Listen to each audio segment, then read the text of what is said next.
तेलंगाना के नारायणपेट जिला मुस्तकर पर मौजूद सरकारी डिस्ट्रिक्ट अस्पताल मरीजों को सहूलत की बजाय मुश्किलात का सबब बन रहा है। पेश है तफसीलात।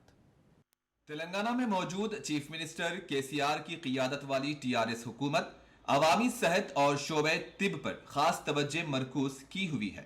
यही वजह है कि हर जिले में एक सरकारी मेडिकल कॉलेज कायम किया जा रहा है, लेकिन नारायणपेट जिला मुस्तकर में वाक़े सरकारी दवाखाने की इमारत रियासती हुकूमत के तवज्जो की मुंतजिर है।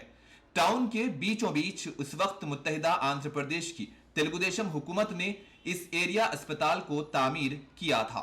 नारायणपेट को जिले का दर्जा मिलने के बाद इस दवाखाने का दर्जा भी बढ़ाकर जिले अस्पताल बनाया गया। बारिश के मौसम में इमारत की छत टपकने से यहां इलाज के लिए आने वाले मरीजों को शदीद मुश्किलात का सामना है। अस्पताल के डॉक्टर भी खस्ता इमारत को लेकर काफी परेशान हैं। ये शैंपल्स है ना, तो वेंटिलेशन पे करना पड़ता है विंडो के पास, और शैंपल कलेक्शन लेने के भी पूरा पानी में टेर के करना है, और पेशेंट है भी पानी में टेरना, हम लोग भी पानी में टेरना। यही हालत है यहाँ पे, पूरा ऊपर से भी टपकने का है यहाँ पे।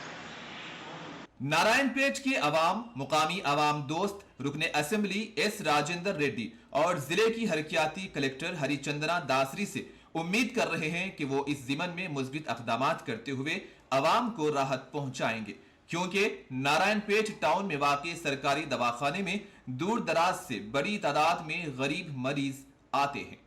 और यहाँ पे जो है ना, रोज के रोज बारिश आने से बहुत पेशेंटों को बहुत प्रॉब्लम हो रही है रोज रोज, और यहाँ पे टेस्टिंग करने के लिए भी पानी ऊपर से बहुत टपकते रहते, और पेशेंट का ठहरने की भी प्लेस नहीं है, सर का हो गए, और डॉक्टरों ने आके भी देखे एयर अथॉरिटी को इन्फॉर्मेशन भी दे दी है वो लोगों की, मगर बिलवक्त तो अभी तक तो कुछ इंतजाम तो नहीं हो रहा है। और शॉर्ट सर्किट आने में भी इन्फॉर्मेशन दी है, वो लोग आके रिपेयरिंग करके ओके करे, फिर भी इलेक्ट्रिकल प्रॉब्लम ऊपर पानी टपकने से प्रॉब्लम आ रहा है। ब्यूरो रिपोर्ट, मुंसिफ टीवी।